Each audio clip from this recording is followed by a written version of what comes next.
this resonates with me. I share this opinion.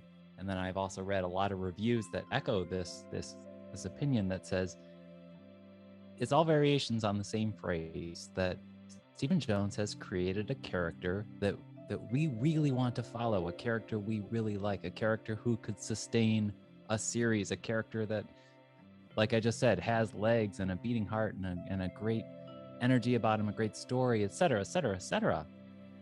And that's, of course, step one if you want to create a series. Can you tell us about creating August Snow and getting that magic just right? That's difficult to say. All I can really say about the creation of the character August Snow is that it is people driven. It is, I like to show create characters that have a beating heart and reflect the true things that people go through, the triumphs and failures and the anger and joy. Characters without a beating heart are cutouts, they're tropes, and I don't care for that. And I don't think readers care for that. They want some emotional investment in what they're reading. And that's part of my motivation with August and the neighbors that surround him, his family, past and present. That's what drives me.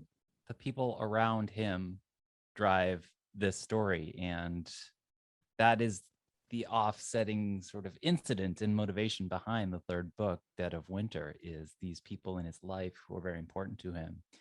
And they get a really commendable amount of time on the stage. They get a lot of page space. They get a lot of dialogue. It isn't just August's story. You know what I mean?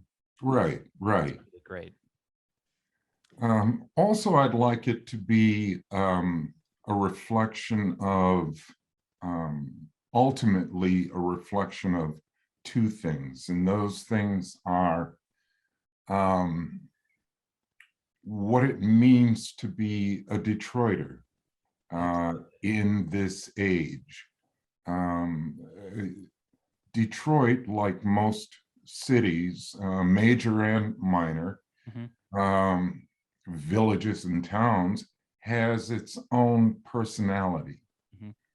And you don't really realize that until you go to another city. And,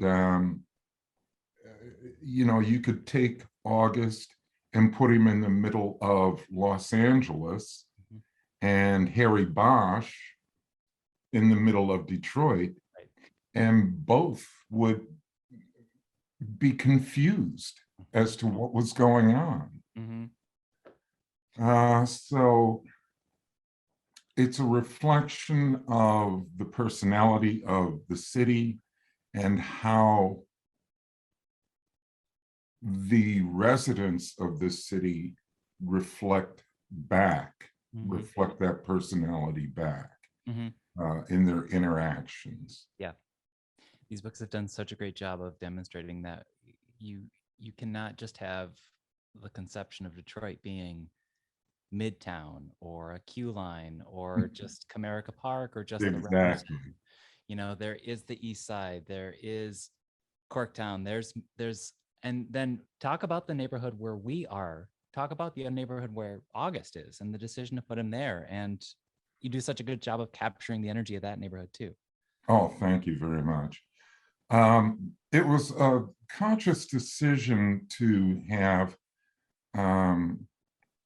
August be biracial, Mexican American and African American, two of the largest minorities in Detroit. Mhm.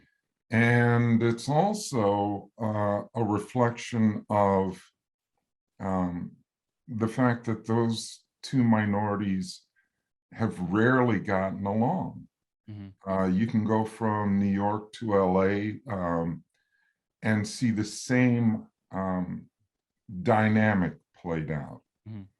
And I wanted to show that these two minority groups could get along through August.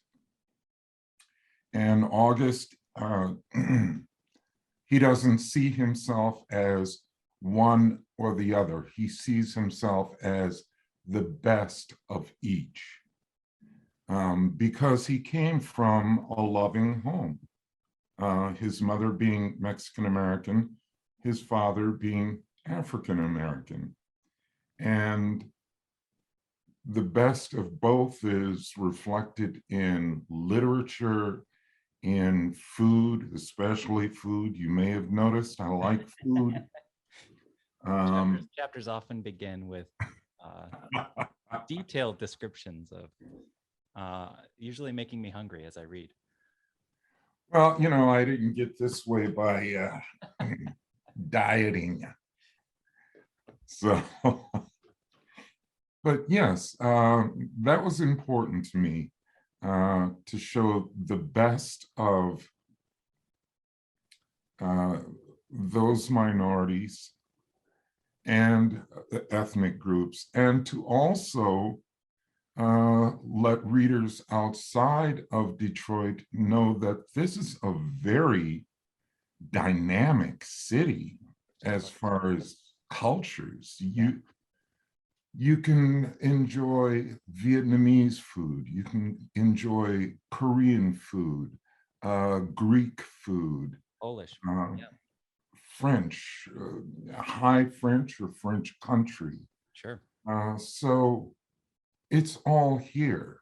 I don't sometimes I think even we as Detroiters don't realize that or appreciate that. But there you have it. We're a great conglomeration of ethnicities. Sure. Sure. Tell me, we can read your biographical stats, and we see poet, and we see playwright, and then we see crime fiction. Talk about what drew you to that, for lack of any word, genre. What was exciting about exploring that for you, based on your writing? Well, when I was a young reader, and let me interrupt myself. My parents always emphasized the importance of reading, of learning, and they conspired with, worked with, cajoled the people at our local Lansing library to help me along that path. So this is for you, Jeff, and all the libraries and librarians out there. Thank you for helping to raise me. I am eternally grateful for that.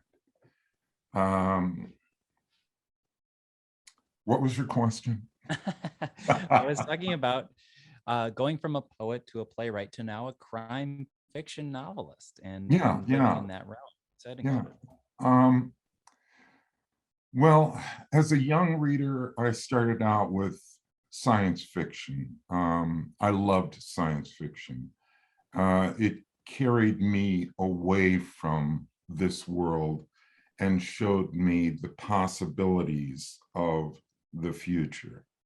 But that soon went to poetry. And I love poetry. I've learned so much from poetry.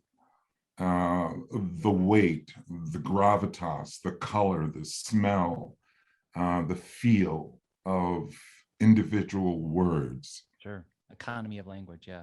Exactly, Yeah. exactly. And how to build a world with only a few well-chosen words. Some of my favorite poets, Langston Hughes, Nikki Giovanni, Pablo Neruda, Federico Garcia Lorca, and I could go on and on.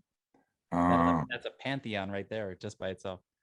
Yes, yes. They are the ones that taught me the importance of the words you choose, and how to build a world with those few words. And while I was reading poetry, I gravitated, as most folks do. I'm sure you're the same way, Jeff.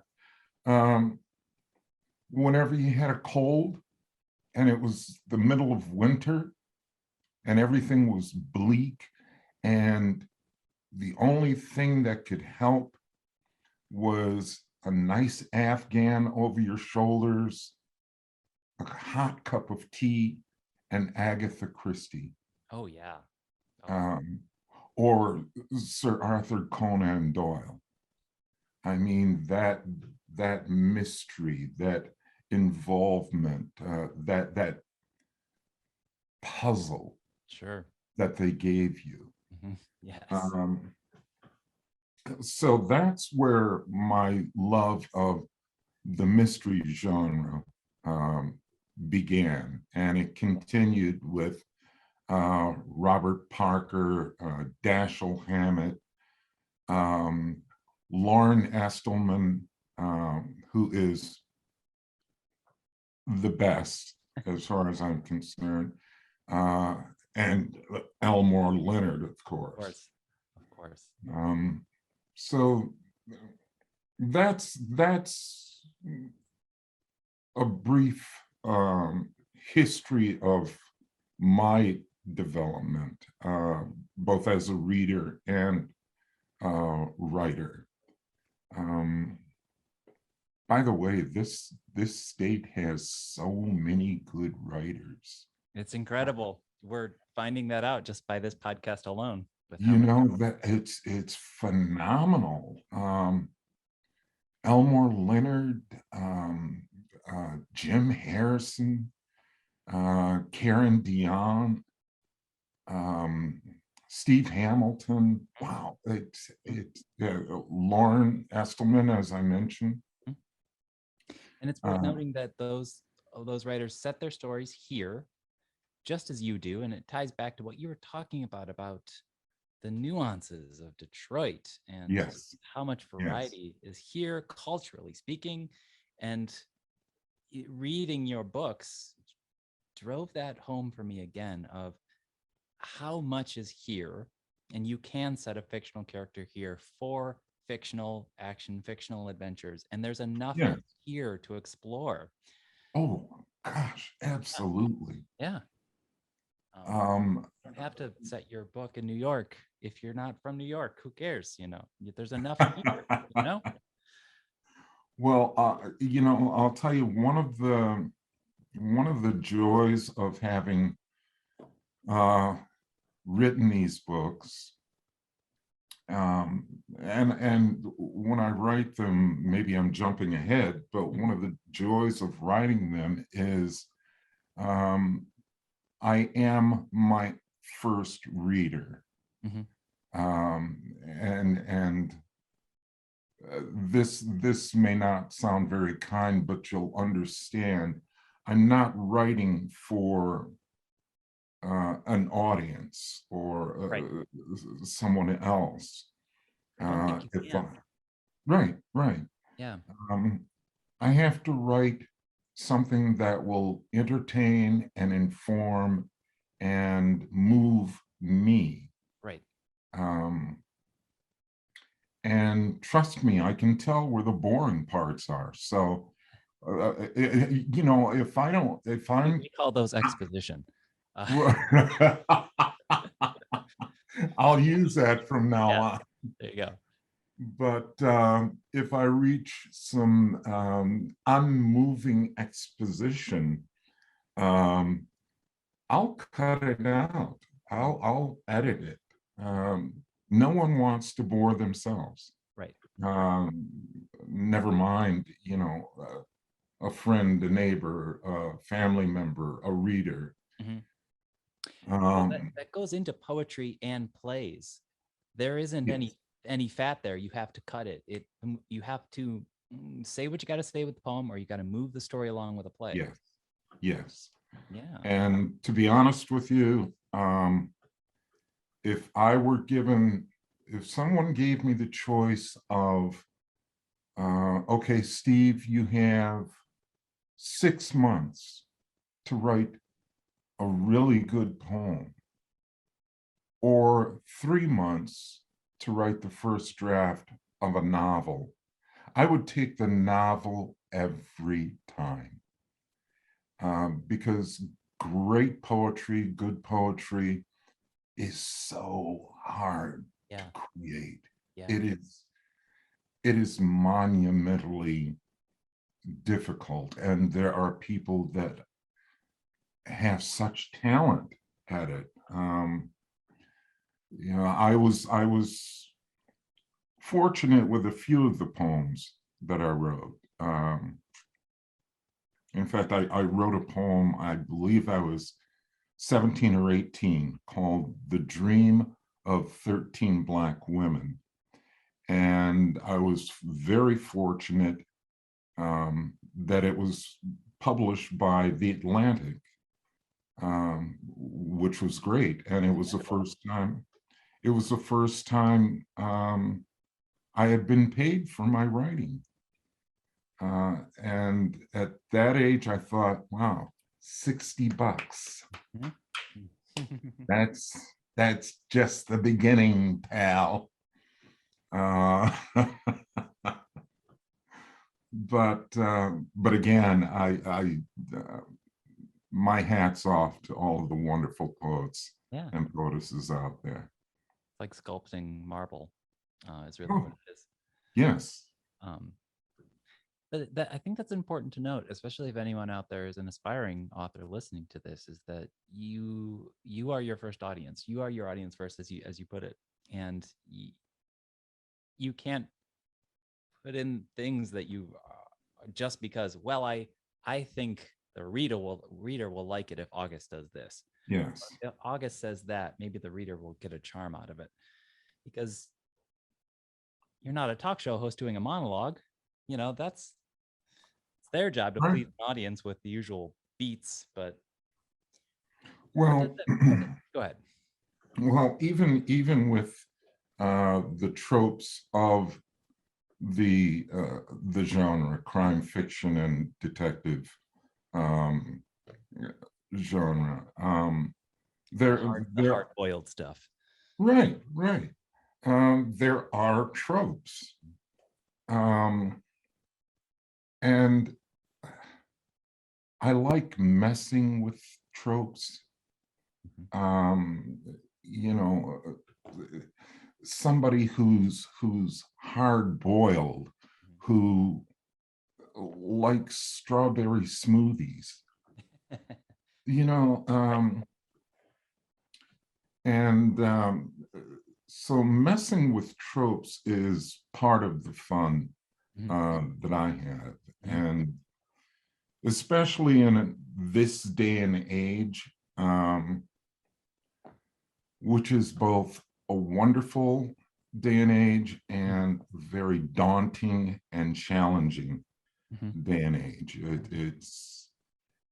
It's both beautiful and cynical, endearing and deadly. Right. So I have to look at the times where I'm at, the times that I exist in, and reflect those times. I don't want it to be reflecting your times can turn into a manifesto, and I'm not interested in manifestos. Right. But you have to look at the times that affect people. And that's why it's so interesting with August, is that he has these crusader qualities, fighting against corruption too. But his disposition has these softer sides, and I think that's very important. We think of Sam Spade going around and talking tough to everybody and having just a hard exterior, but August has just a whole patchwork of moods and opinions, and we get to know all of them. It isn't just tough talk, and it isn't just going around throttling people's collars. Wearing that Burberry trench coat. Indeed. That there's that softer side. And I guess talk about a little bit about this story, that if people haven't picked up the book yet, is that this is tied into I guess folks that August would even consider family, if not extended family. And then there is this romantic component coming in, and that leads to an interesting ending too. To tell us about this story that you laid out for book 3, Dead of Snow. Well, book 3, it usually just magnetically attaches to my face. Book 3 is, well, let me begin this way. We all know what Detroit has gone through. And I'm essentially referring to the bankruptcy. And when Detroit was going through bankruptcy,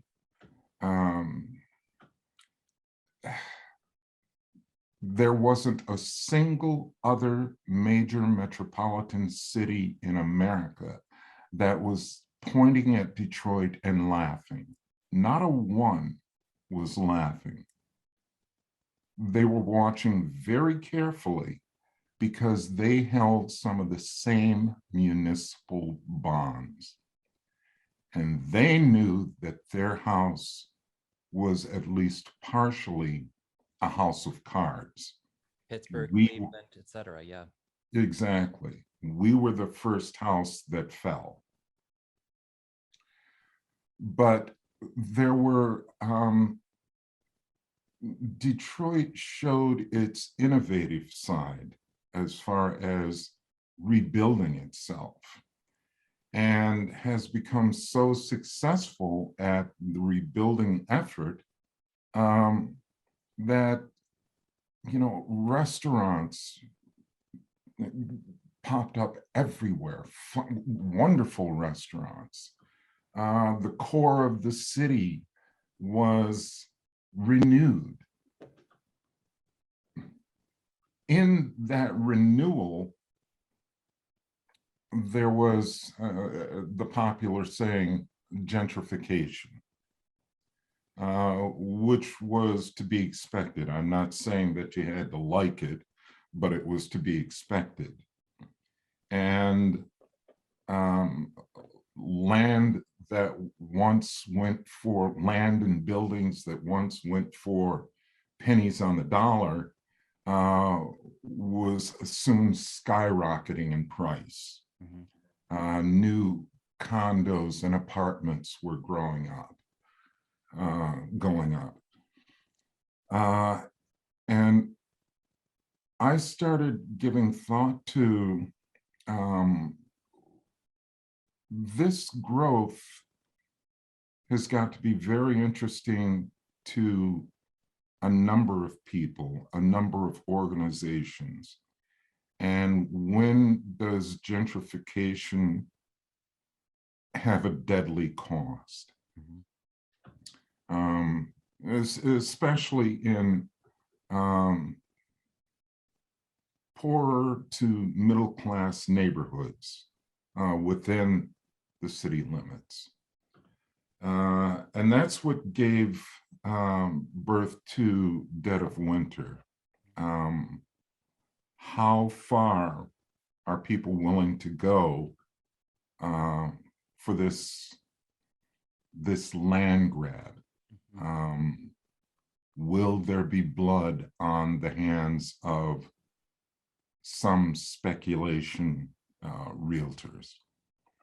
And that's essentially what brought it home. And what brought it home was August living in Southwest Detroit, Mexican town. Right. And it became personal Mm-hmm. because of a business that his mother used to work at. And it's a family business, and A family business in Mexican motivation town. to set it up.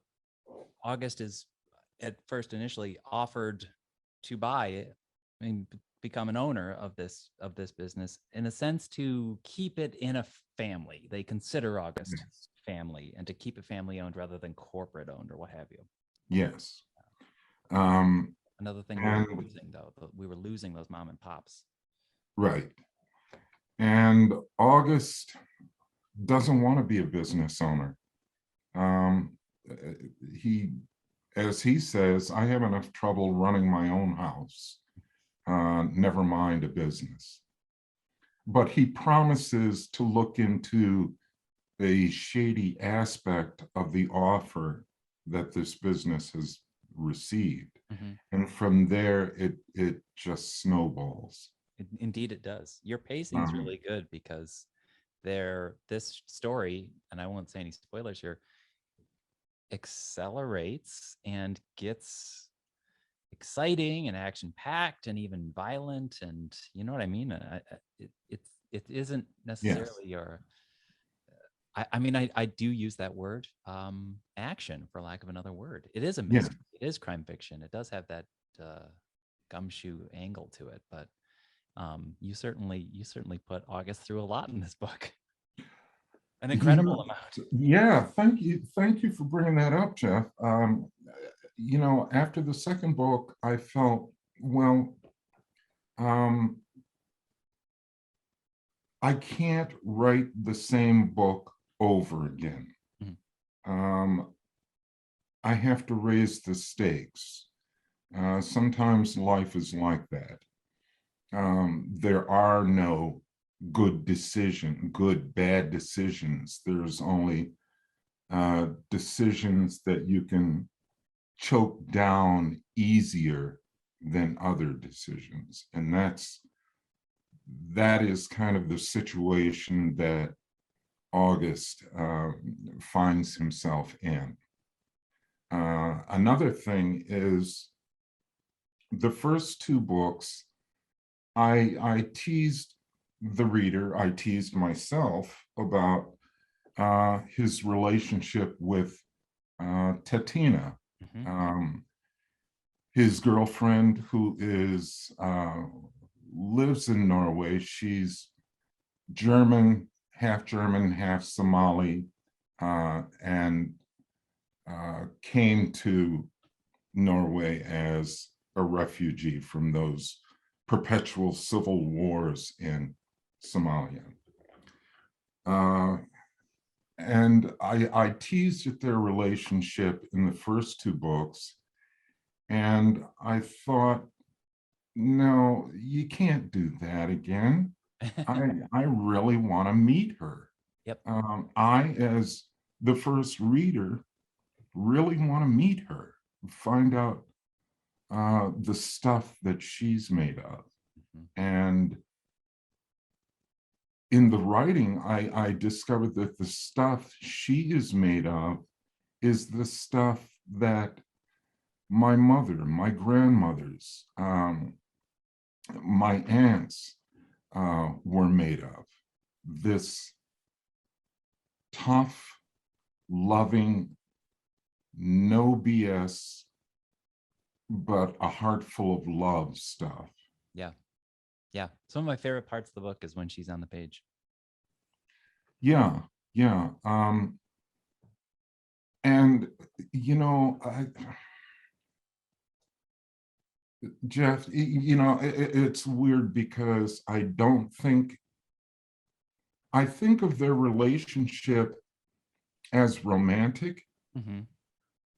but I also think of it as in terms of um, theoretical physics. Is Mm-hmm. that weird? It might Um, be. I was going yeah, to say that they feel like old souls. They feel like they've already been married 10 years. That's the vibe they have. Very yeah, yeah. cozy already. But but I wanted there's a uh, theoretical physics, and I think it's been borne out, called quantum entanglement. Oh, yes. And Einstein once dismissed it as um, Is it spooky action at a distance?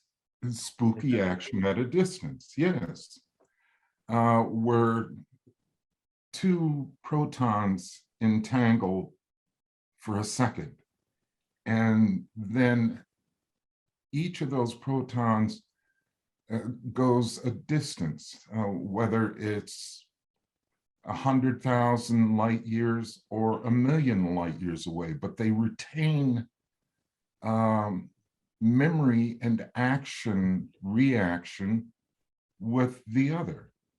And that's one of the things that I wanted to uh, bring to life with August and Tatina, that regardless of the distance between them, sometimes there is this love. They have, wherever they are, Mhm. 100 miles, 1,000 miles, um, they feel each other's heart.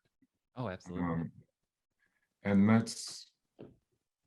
that's what I wanted to bring out with this third book.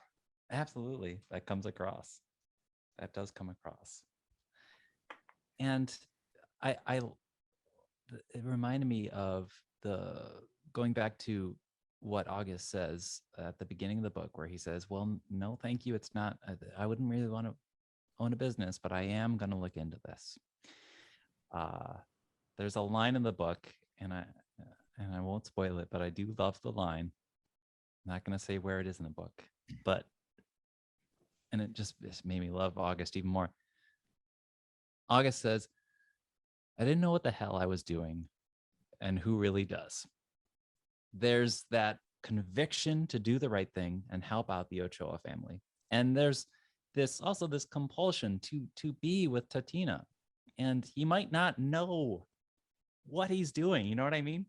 I love Right. that about the book, but who does? And he just he does it, you know? Not the super uber confident hard surface chip on the shoulder guy who says, I know what Right. I'm doing. I know exactly what I'm doing, and I'm going to do the right. I just like being in August's head. You do a great job of that. Thank you. Thank you, Jeff. Yeah. Um, are you writing lately? I guess is the later last question of this interview. How are you writing now? How's it going? Are you working on book 4? That kind of stuff. Uh, yeah, all the easy questions. Yeah, thanks, Jeff. Oh, uh, um, you know, the only reason I'm hesitating is because, and I've said this before, I'm like most Midwesterners. You don't talk about what you're doing or what you're going to do. You talk about it when it's done. That's great. Um, I will say that I am working on the fourth in the series, um, and quite possibly after that, I may take a break and follow a few other ideas that I have. Um, In general, though, I think that's great advice again for any writers out there. You can't spend 3 hours and write maybe 4 pages and then go out to the coffee shop and tell the barista, boy, oh boy, I'm working on a novel. It's going great. I've got 4 pages. I'm so excited. You working on a novel? I'm working on a novel. We're working on novels. But it is like a private marathon. And the more you broadcast it, Yes. it's almost like you're putting more pressure on yourself, because the next time that barista sees you, they'll say, how's the book coming?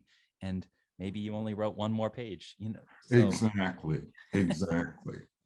And you have to lie about it and then feel bad about it and then wonder why you spent $7 on coffee. It is such a private kind of creation process, I guess, as all art should be, if I could just make that broad statement. Yes. You get into your lab. It might be your desk and your laptop, but it's your lab, and you just work and yes, bring it out when it's ready. So exactly.